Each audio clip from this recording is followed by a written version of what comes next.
Bueno, primero que todo, estoy muy feliz de estar acá. Había intentado enviar propuestas los años anteriores, pero nunca habían sido aceptadas. Y bueno, finalmente tengo la oportunidad de compartir un poco de mi conocimiento con esta comunidad y bueno, hacer una charla en español, que es muchísimo más fácil que hacerlas en inglés.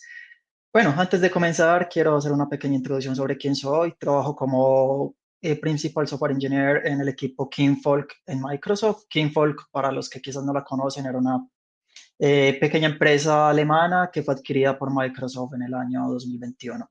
Entre las muchas cosas que hago, la principal es desarrollar ese proyecto Inspector Gadget que les estaré presentando más adelantemente. Y bueno, he estado trabajando con eBPF desde hace ya algunos años y he contribuido a diferentes proyectos open source como Linux, BCC, Systemd y otros.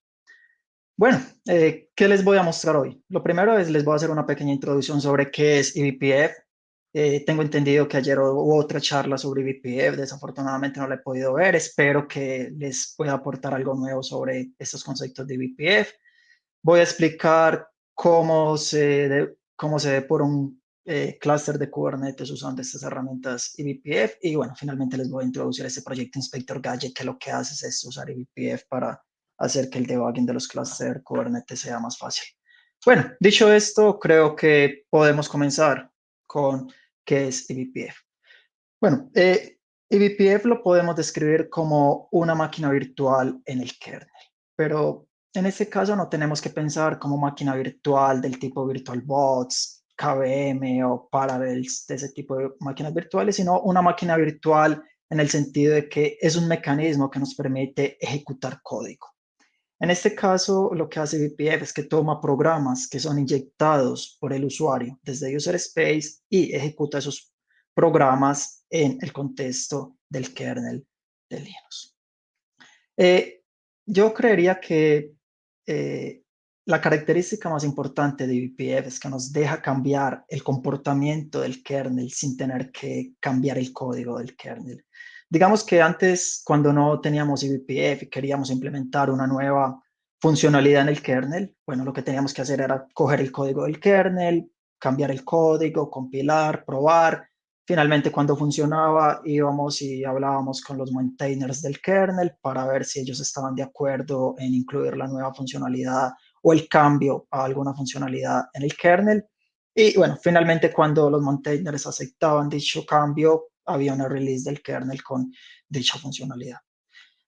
Muchas veces tendemos a pensar que cuando hay una nueva release del kernel, listo, ya lo tenemos disponible, pero desafortunadamente no es así. Si ustedes tratan de observar los kernels que están corriendo en sus clusters, sus usuarios se darán cuenta que están corriendo kernels, unas versiones mucho más viejas que la última versión disponible. Lo que quiere decir es que una vez tenemos una release con la nueva funcionalidad que implementamos, tenemos que esperar algunos años hasta que nuestros usuarios estén corriendo dicha versión del kernel.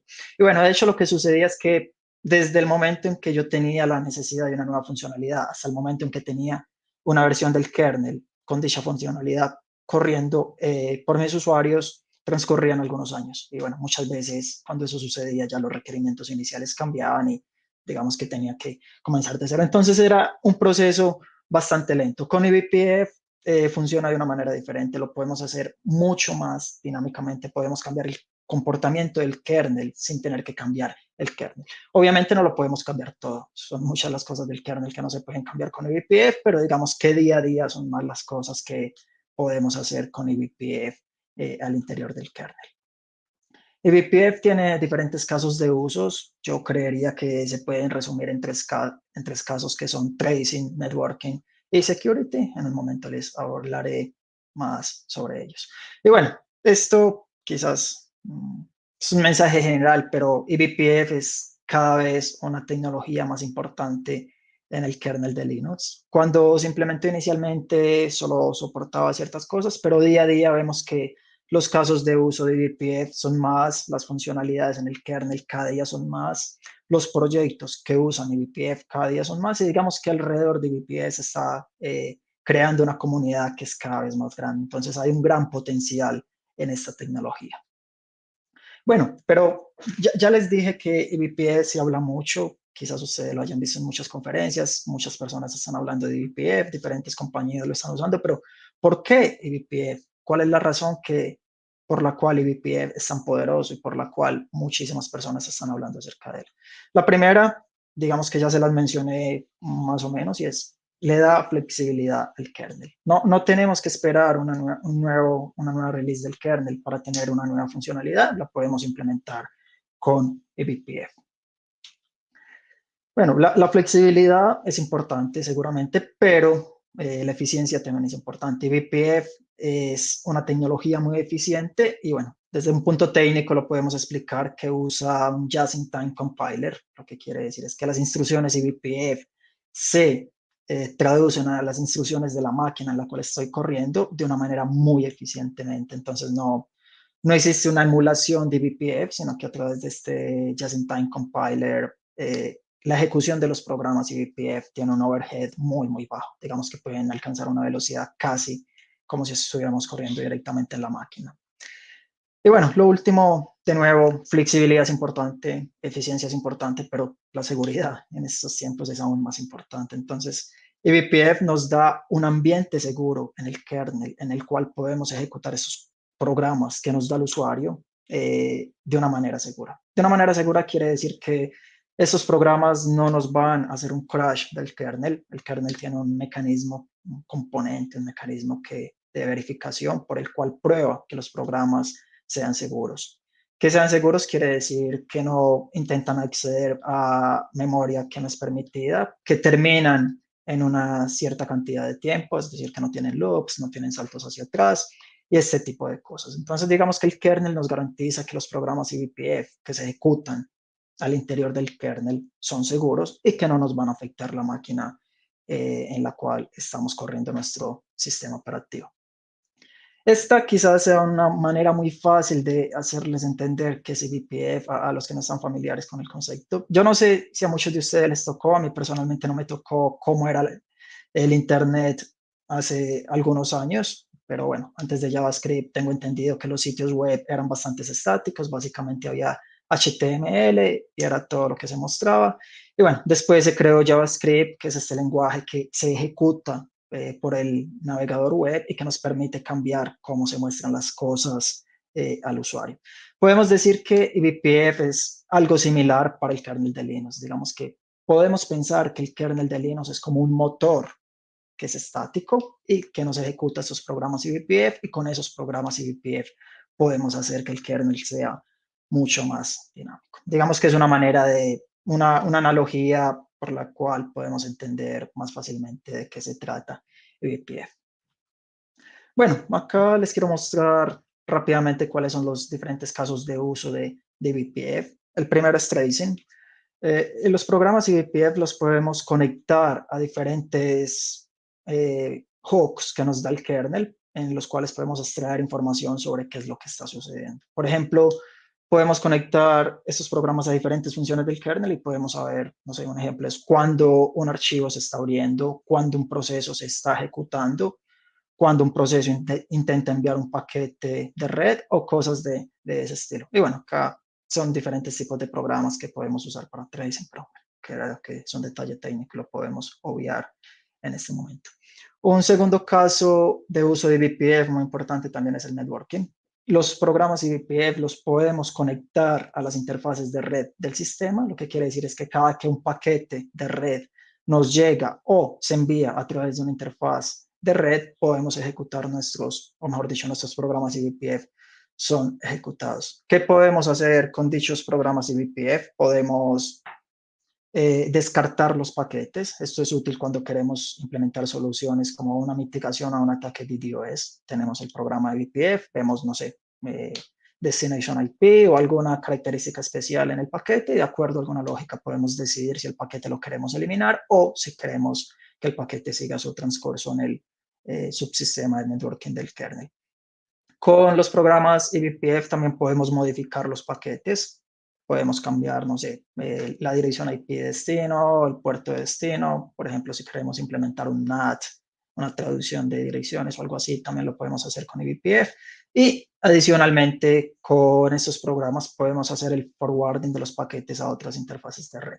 Entonces, digamos que, en resumen, en cuanto a lo que es el networking con eBPF, podemos implementar funciones de red bastante complejas como NATs, firewalls, routers y otros.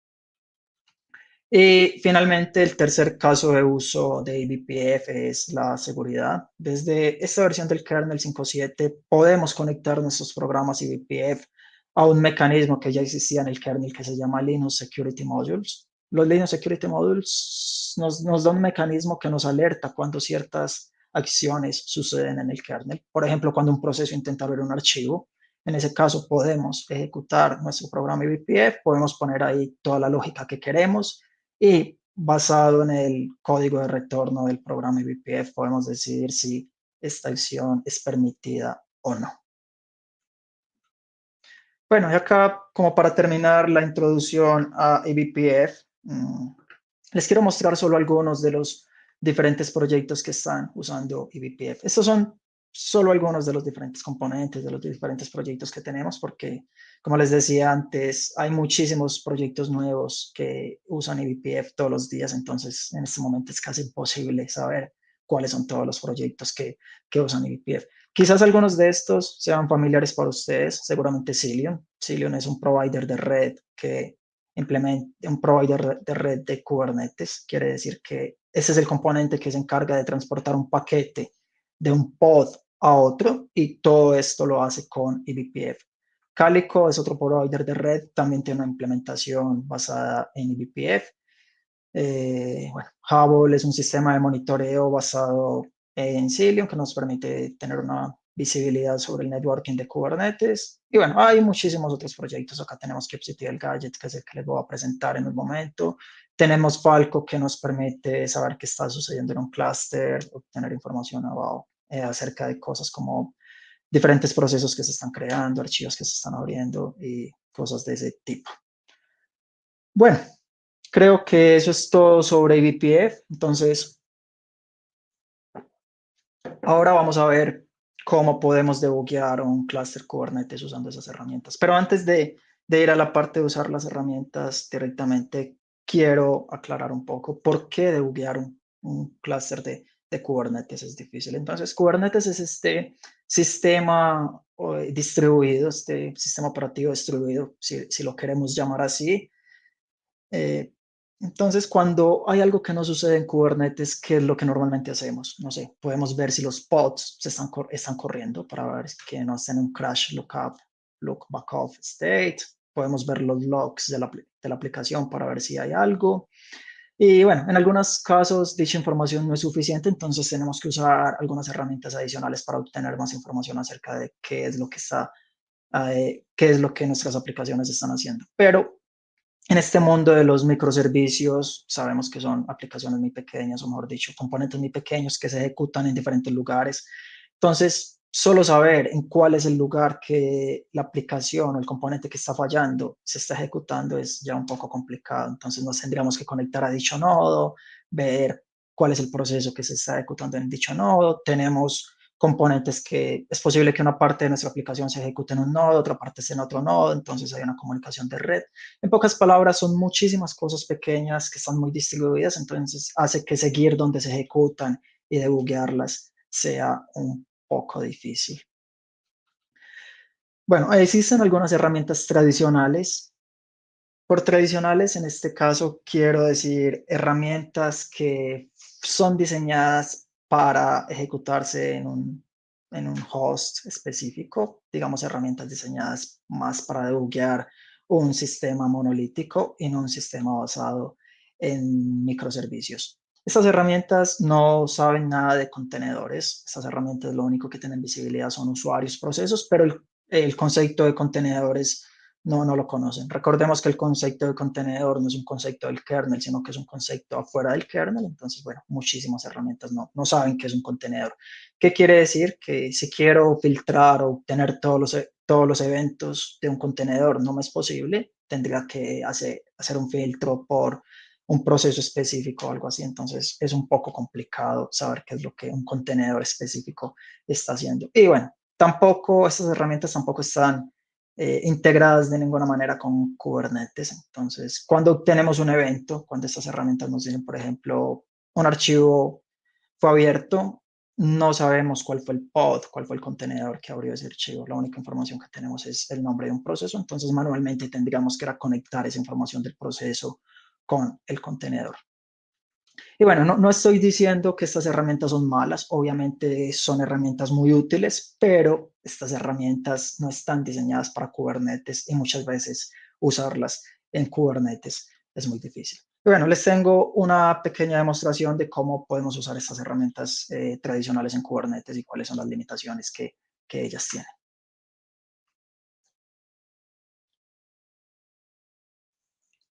Bueno, antes de mostrarle las herramientas, acá voy a crear un pequeño ambiente de testing. Es un pequeño servidor HTTP que está compuesto por tres pods. Y bueno, en este caso he configurado algunas cosas relacionadas a la seguridad. Tengo un sysstl, tengo un perfil setcon y limitado las capabilities que dicha aplicación puede usar. Y bueno, también definí algunos límites en cuanto a la memoria y la cantidad de CPU que dicha aplicación puede usar. Y bueno, finalmente esta aplicación se expone como un servicio node port en el cluster. Bueno, lo que voy a hacer acá es aplicar el el YAML de mi aplicación y como pueden ver, cuando hago core obtengo un mensaje de bienvenida. Bueno, entonces, si queremos saber qué es lo que está haciendo nuestra aplicación, cuáles son los archivos que nuestra aplicación está haciendo, accediendo, cuáles son las llamadas al sistema que nuestra aplicación está usando, ¿cómo lo podemos hacer? Bueno, entonces vamos a ver cómo podemos usar estas herramientas tradicionales para dicho propósito. En este caso tengo un nodo muy simple, un clúster muy simple, perdón, es un clúster que creé con Minikube, que está compuesto de dos nodos, y en este caso me tengo que loguear, tengo que usar SSH en uno de los nodos, en este caso en el nodo M02. Y bueno, en este nodo, antes de la presentación había instalado algunas herramientas, no voy a ir sobre los detalles sobre cómo se pueden instalar dichas herramientas, pero bueno, supongamos que ya tenemos las herramientas disponibles. Podemos comenzar por TCP Tracer, es una herramienta que nos permite saber las diferentes conexiones TCP que se crean en un sistema. Y como pueden, estoy enviando algunas peticiones a mi aplicación, pero solo en algunos de los casos dichas peticiones se imprimen en la ventana en la parte superior. Esto porque como son dos nodos, es posible que alguno de los backends de mi aplicación se esté ejecutando en otro nodo, entonces cuando el load balancer envía dicha petición allá, no lo podemos ver. Y bueno, acá la información que podemos ver es acerca del PID, el comando, la dirección, eh, en las direcciones IP, pero bueno, de cierta manera no tenemos información de cuál es el pod. Es cierto que con la dirección IP del pod podríamos obtener cuál es el pod, pero de nuevo, es un proceso bastante manual y que realmente cuando estamos debugueando un problema no lo queremos hacer así de complicado. Veamos algún otro de las herramientas. OpenSNOP es una herramienta que nos permite saber los diferentes archivos que se acceden en el sistema. Como pueden ver, en este caso es un nodo muy simple que está ejecutando, no sé, 2, 3 pods, pero hay muchísima actividad. Si envío algunas peticiones a mi sistema, a mi aplicación, lo que estoy intentando acá es ver si puedo saber cuáles son los archivos que mi aplicación está accediendo, pero bueno, como pueden ver, la lista de cosas que está sucediendo en el nodo es muchísima y es complicado filtrar y saber cuáles son los archivos que mi aplicación está accediendo. Acá podemos hacer algo y es podemos filtrar por un proceso específico, podemos filtrar por el nginx proceso, por el PID, bueno, en este caso mientras preparaba esta demo me di cuenta que tenía que usar el PID del worker process, lo podemos hacer. Y bueno, en este caso vemos que no nos imprime mucha actividad, solo lo que dicho proceso está llevando a cabo. Pero como pueden ver, cuando envío algunas peticiones, no todas las peticiones se imprimen. De nuevo, es lo que les decía, acá estamos solo haciendo el tracing de uno de los procesos que me implementa mi aplicación. Serían 3 procesos, entonces cuando las peticiones se envían a los otros 2 procesos, no puedo saber qué es lo que están haciendo. Bueno, entonces, como pudimos ver, estas aplicaciones, estas herramientas tradicionales tienen algunas limitaciones y hacen que usarlas en Kubernetes sea un poco difícil. Por esta razón, hace algunos años decidimos crear este proyecto que se llama Inspector Gadget. Entonces, Inspector Gadget lo definimos como una colección de herramientas o gadgets lo llamamos así, que nos permite hacer debugging, inspección de recursos de Kubernetes y aplicaciones que se ejecutan en Kubernetes. Obviamente usamos eBPF como la tecnología base. Digamos que tenemos programas eBPF que se ejecutan en el clúster y esos son los que nos dan información acerca de qué es lo que está sucediendo allí. Inspector Gadget está bien integrado con Kubernetes. Cuando un evento sucede, hacemos un enriquecimiento del evento y adicionamos la información de Kubernetes para saber cuál fue el pod, el container, el namespace en el cual dicho evento sucedió. Y bueno, también tenemos un plugin kubectl Gadget, de manera que para un usuario, lo que intentamos hacer acá es darle al usuario una interfaz lo más parecida posible a kubectl. La idea acá es que si un usuario tiene un problema, bueno, no tenga que aprender a usar una herramienta completamente nueva, sino que pueda usar algo similar a lo que ya está acostumbrado. ¿Cuáles son las características principales de Inspector Gadget? Podemos filtrar los eventos por campos relacionados con Kubernetes. Por ejemplo, si queremos saber todos los eventos que un pod específico está generando o de un namespace, o incluso podemos filtrar por labels. Esto nos permite no ver todos los eventos que están sucediendo en el clúster, pero solo los eventos en los cuales estamos interesados. Esto ya lo había mencionado, los eventos les agregamos la información de Kubernetes. Y este es un punto muy importante y es Inspector Gadget es fácil de instalar. Muchas de las herramientas tradicionales no son tan fáciles de instalar porque lo que se tiene que hacer es SSH en el nodo, en cada uno de los nodos. Dependiendo de la distribución se puede hacer una apt-get install o un YAML install. Y bueno, es un poco complicado. Entonces, la idea acá es, de nuevo, hagámosle la vida fácil a un usuario. Si el usuario tiene problemas con el clúster, lo último que el usuario quisiera es tener que instalar una herramienta de una manera muy complicada. Entonces, es uno de nuestros objetivos, es dar algo que es muy fácil de instalar al usuario.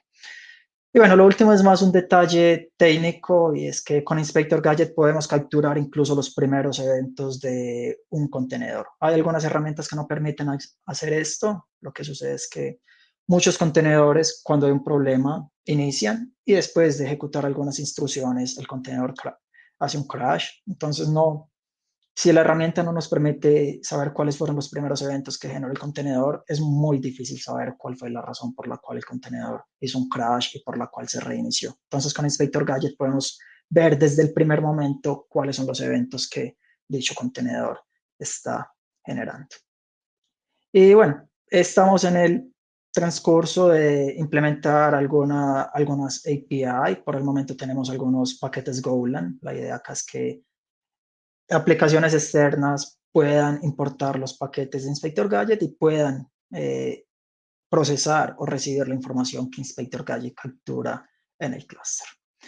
Esta es la arquitectura de Inspector Gadget. Entonces, Inspector Gadget se instala como un daemon set en el clúster. Quiere decir que tenemos un pod por cada nodo y en cada nodo se instalan algunos programas eBPF en el kernel. El kernel es compartido entre todos los pods en el mismo nodo, entonces mediante la instalación de esos programas eBPF podemos hacer un tracing de los pods que se ejecutan en dicho nodo. Y bueno, el usuario interactúa a través de este kubectl Gadget plugin que se conecta con el API server y bueno, acá tenemos implementado un operador que va a ver el estado de los recursos y hace, bueno, todo este cuento del el loop de reconciliación.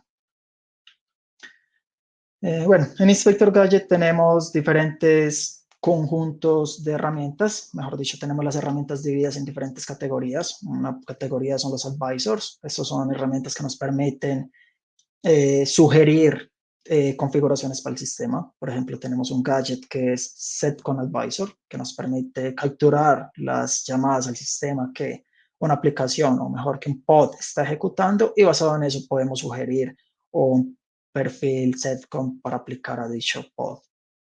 Audit, esto es para saber si una configuración de seguridad nos está restringiendo la actividad que un pod está ejecutando. Por ejemplo, si tenemos un setcom profile en nuestro sistema y nos está bloqueando las llamadas al sistema de un pod, con esa herramienta lo podemos saber. Profile es para saber la performance de diferentes subsistemas. Por ejemplo, tenemos una herramienta que nos permite saber cuál es la latencia de las operaciones I/O en los diferentes nodos.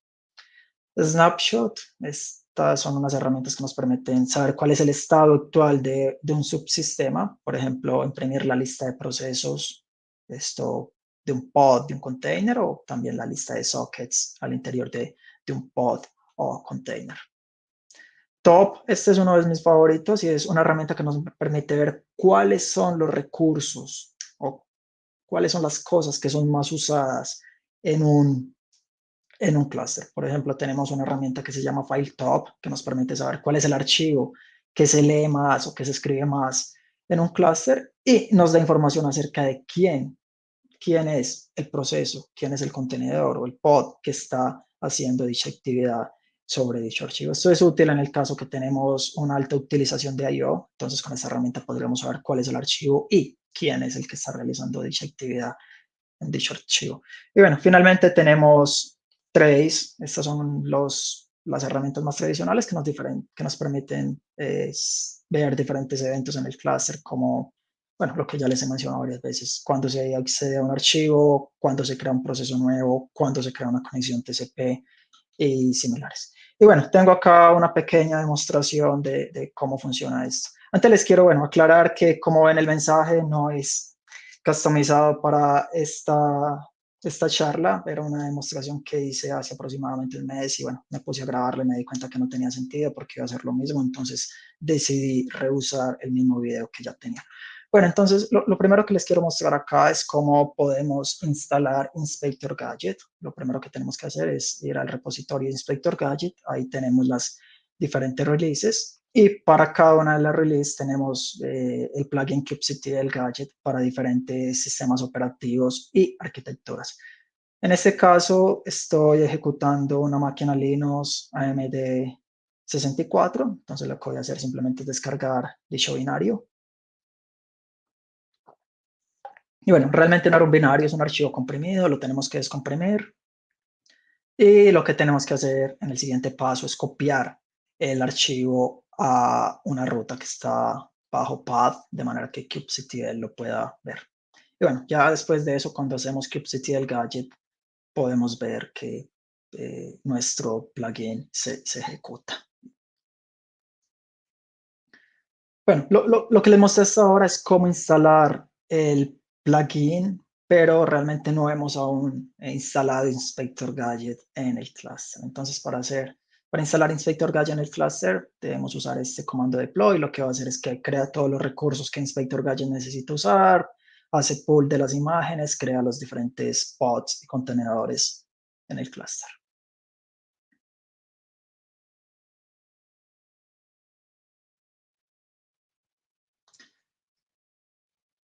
Bueno, veamos. Comencemos a usar alguno de los gadgets. Por ejemplo, podemos comenzar con Snapshot. Con este podemos ver Snapshot Process específicamente. Podemos ver los diferentes procesos que se están ejecutando. En este caso, en el default namespace. Si quiero ver los procesos que se están ejecutando en otro namespace, puedo especificarlo con este "-n", "-n" y el nombre del namespace. En este caso, kubesystem. Bueno, acá la terminal era un poco pequeña, para que la puedan ver bien, la tenía un poco pequeña, entonces el output no es perfecto. También podemos mostrar los procesos que se ejecutan en todos los namespaces usando este "-a" mayúscula. Y bueno, tenemos también otra herramienta socket que nos permite saber cuáles son los diferentes sockets. En este caso vemos que tenemos que la aplicación está escuchando que hay 3 sockets en los cuales nuestra aplicación está escuchando. Mejor dicho, un socket por cada pod de nuestra aplicación. Y bueno, veamos cuáles son los eventos que nuestra aplicación está haciendo. Por ejemplo, veamos cuáles son los archivos que se abren cuando le envío una petición a mi aplicación. Como pueden ver acá, en este caso, siempre que envío una petición, hay un evento que se imprime en la parte superior de la pantalla. Y bueno, en la parte derecha vemos que nos da toda la información relacionada a Kubernetes, el nombre del nodo, namespace, pod, container. Y en la parte derecha, perdón, en este caso nos da la información relacionada a Linux como el PID, el path. Podemos usar otro gadget, en este caso podemos usar trace para ver cuándo se crea una conexión TCP. Bueno, en este caso, como la terminal es un poco pequeña y el gadget imprime muchísima información, podemos customizar la lista de columnas que queremos imprimir. En este caso, bueno, estoy solo interesado en el nodo, pod, el tipo de evento, el nombre del proceso y bueno, lo relacionado con las direcciones IP y los puertos. Y bueno, acá lo que sucede es que hay un typo, debería ser de port. Bueno, estamos bien. Bueno, de nuevo, si envío las peticiones, podemos ver que nos imprime las conexiones que se crean, pero de todos los nodos. Digamos que en este caso tenemos una visibilidad global de qué es lo que está haciendo nuestra aplicación, sin importar que se esté ejecutando en uno o dos nodos o cualquier nombre de nodos. Bueno, de nuevo tenemos información relacionada acá sobre cuál es el comando, direcciones IP, los puertos y todo esto sobre la conexión TCP que se creó. Bueno, lo que les he mostrado hasta ahora es, bueno, cómo podemos ver si qué es la actividad que mi aplicación está realizando, pero bueno, ¿qué sucede si mi aplicación está rota? ¿Qué sucede si hay un problema con mi aplicación? Acá lo que voy a hacer es romper mi aplicación. Obviamente no les voy a decir cómo la rompí y voy a intentar usar Inspector Gadget para arreglar mi aplicación. Entonces, bueno, corrí ese script, mi aplicación en este momento debería estar rota, ¿sí? Si intento hacer core de nuevo, vemos que lo que tenemos es un connection refuse. Entonces, bueno, por alguna razón mi aplicación no está funcionando. Si intentamos ver los pods, vemos que todos están en crash, look, back off. Podemos intentar ver los logs para ver si tenemos alguna información útil de nuestra aplicación. En este caso estoy usando el label para obtener los logs de todos los pods al mismo tiempo. Y bueno, si vemos al final, vemos que ya, algo pasa con el bind, con la función del sistema bind. Tenemos un permission deny. Bueno, si recuerdan, el YAML les había dicho que tenía configuradas algunas características de seguridad. Entonces, bueno, veamos a ver si hay algo que no está sucediendo con los capabilities. Entonces tenemos este trace capabilities gadgets que nos permite saber si el sistema operativo está haciendo el deny de un capability que un proceso necesita. Acá lo que voy a hacer es simplemente un scale down, un scale up para forzar los pods para que se creen de nuevo. Y bueno, como podemos ver en la parte superior tenemos todas las capabilities que los pods intentan usar y bueno, en la parte derecha acá vemos el proceso, cuál fue el pod, y en la parte derecha vemos que sí, el pod intentó usar este NetBind Service y fue denegado por el sistema operativo. Entonces esa es la razón por la cual nuestra aplicación en este caso no está funcionando. Lo que voy a hacer acá es editar el YAML, voy a agregar dicha capability que no la tenía en la lista, tengo que hacer el apply de nuevo. Y bueno, veamos si mi aplicación está funcionando en este caso. Intento hacer core, de nuevo estoy obteniendo un error. Podemos de nuevo ver el estado de los pods. En este caso se están ejecutando, quiere decir que el error que tenía antes ya lo resolvimos, pero hay un error diferente. Si vemos los logs, no hay ninguna información relevante ahí. Vemos que decía que todo estaba listo. Lo que podemos hacer en este caso es chequear el servicio al cual nos estamos conectando. Entonces, bueno, que este se llama My Service, intentemos imprimirlo con YAML para obtener toda la información del servicio. Bueno, lo que quiero chequear en este caso son los números de los puertos. Entonces tenemos este target port, que es 888. Ese es el puerto al cual el servicio intenta acceder en el pod, pero ese es el puerto que nuestro pod está usando. Bueno, para saber si ese es el puerto en el cual nuestro pod escucha, podemos usar ese trace bind que nos va a imprimir una línea cada que un pod hace el bind de un socket. Y bueno, en este caso podemos ver que nuestra aplicación realmente escuchaba en el puerto 777. Por alguna razón el puerto en el servicio era el equivocado. Entonces, de nuevo, vamos a arreglar dicho problema, 777 acá, y vamos a hacer el apply de nuevo del deploy. Bueno, probemos de nuevo. Otra vez tenemos un error. Vamos a ver, pruebo otra vez, hay un error. Bueno, esta vez funciona. esta vez funciona. Bueno, entonces tenemos otro problema en este caso. Algunas veces funciona, algunas veces no funciona. Y bueno, lo que quiero usar acá es el trace TCP para ver las diferentes conexiones TCP. Como vemos, cuando va al nodo Minikube, podemos ver que la conexión fue aceptada, después fue cerrada y funciona, pero por alguna razón cuando nuestra conexión va al nodo Minikube M02 no funciona. Vemos que lo único que hace es que la conexión fue aceptada, pero la conexión nunca fue cerrada. Por alguna razón hay algo que no funciona en dicho nodo. Bueno, en el deployment que teníamos un perfil setcom. El perfil setcom se instala en cada nodo, entonces es posible que uno de los perfiles setcom que tengo instalado en este nodo esté erróneo por alguna razón, no funciona correctamente. Entonces, bueno, podemos usar de nuevo Inspector Gadget. Tenemos este gadget Audit Setcom que nos va a contar si el perfil setcom nos está bloqueando algunas llamadas al sistema que nuestro pod está intentando ejecutar. De nuevo acá, imprime demasiada información por defecto, podemos customizar qué es lo que queremos ver.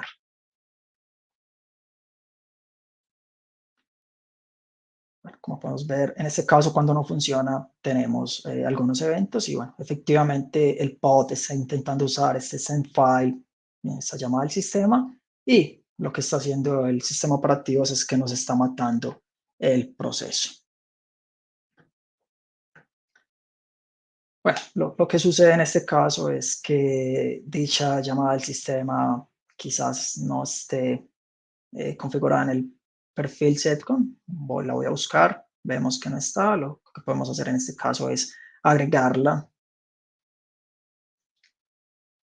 Guardamos el perfil y bueno, en este caso voy a hacer un scale down and scale up de nuevo para garantizar que los pods me usen el nuevo perfil setcom.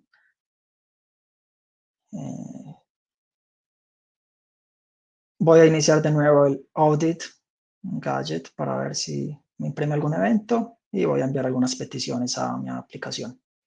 Bueno, como pueden ver, en este caso funciona y no obtengo ningún evento, entonces fui capaz de resolver cuál era el problema que tenía.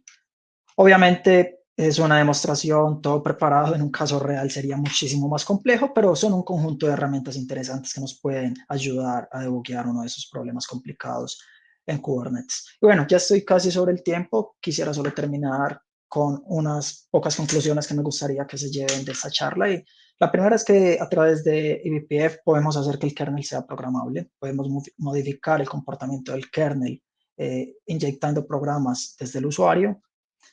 Debuguear un clúster Kubernetes es difícil porque es distribuido, microservicios por muchos lados, muchos nodos, muchas cosas al mismo tiempo. Y bueno, Inspector Gadget nos da un conjunto de herramientas que nos puede ayudar con dicho proceso. Bueno, y finalmente, todavía no sé cómo les puedo compartir las diapositivas. Voy a preguntar. Les tengo acá algunos links a los que están interesados si quieren conocer más acerca de eBPF, todos los conceptos de las diferentes cosas de eBPF, algunas charlas de eBPF. También tengo un link a Inspector Gadget si quieren saber más del proyecto, perdón, si lo quieren usar. Y bueno, finalmente tengo un link a una charla muy similar a esta que di en inglés en el Cloud eBPF Day hace cerca de un mes, por si quieren chequearla y de pronto tener un poco más de información. Y bueno, creo que esto es todo. Muchísimas gracias y bueno, feliz de responder cualquier pregunta que puedan tener. Gracias, Mauricio. Súper interesante la charla. Te quería decir, si quieres compartir la charla porque ya tienes los links y todo eso, lo puedes hacer perfectamente en el chat de Pedi, ahora Vale. cuando acabemos la charla. Si no, si la gente quiere esperar, vamos a publicar los vídeos y todos los recursos que nos envíen los speakers al final de la conferencia. Lo iremos soltando en los próximos meses, bueno, meses, semanas, no sé. Yo sí tenía una pregunta para ti, Mauricio. Cuéntanos un momento en el que Inspector Gadget te salvó la vida. De decir, menos mal que sé cómo usar esto porque si no, no hubiera llegado a esta situación, a la solución de la situación. Sí, claro que sí. En la última parte de la demostración, cuando les mostré lo de los second profiles, fue un caso que tuvimos. Resulta que cuando estos setcom profiles se manejan manualmente, sin ninguna aplicación, es muy fácilmente que no estén sincronizados entre todos los nodos. Entonces, no sé, alguien entra a un nodo, modifica el perfil setcom, pero por alguna razón se le olvida modificarlo en otro nodo. Entonces, cuando una aplicación se ejecutaba en uno de los nodos, veíamos que en ese nodo específico, sí, el sistema operativo la estaba eh, matando, por decirlo así. Entonces, sí, mediante este gadget nos pudimos dar cuenta que era que uno de los perfiles setcom en uno de los nodos no estaba actualizado correctamente y tenía algunas llamadas al sistema. Mejor dicho, le faltaban algunas llamadas al sistema. Ok, gracias. Nicolás pregunta si hay tiempo de retención para los eventos que se pueden leer desde Inspector Gadget. Perdón, tiempo de retención, dijiste. Si es todo real time o si eso lo guardáis en algún sitio No lo y luego guardamos en este se momento, accede. simplemente capturamos lo que sucede en el nodo y se lo enviamos al usuario. No tenemos en este momento ninguna lógica de almacenar o procesar dichos eventos. Es por esto que les decía de, estamos construyendo una API de Inspector Gadget. Nosotros vemos que Inspector Gadget puede ser como ese bloque que captura los datos, pero puede haber otro bloque más arriba, otra aplicación que los puede procesar, guardar o hacer algún análisis inteligente de dichos datos. Pero digamos que por ahora lo vemos más como fuera del propósito principal de Inspector Gadget, el procesar y almacenar dichos datos. Genial. Vale, pues lo podemos dejar aquí. En 3 minutos volvemos con la siguiente charla. Muchísimas gracias, Mauricio. Muchísimas gracias a ustedes. Y perdonad que no hayamos aceptado la charla del año pasado, que dices que has estado intentando varias veces, pero ha sido fallo nuestro, porque ha merecido Vale, la vale, pena. no, no importa, normal. Hasta Saludos. luego.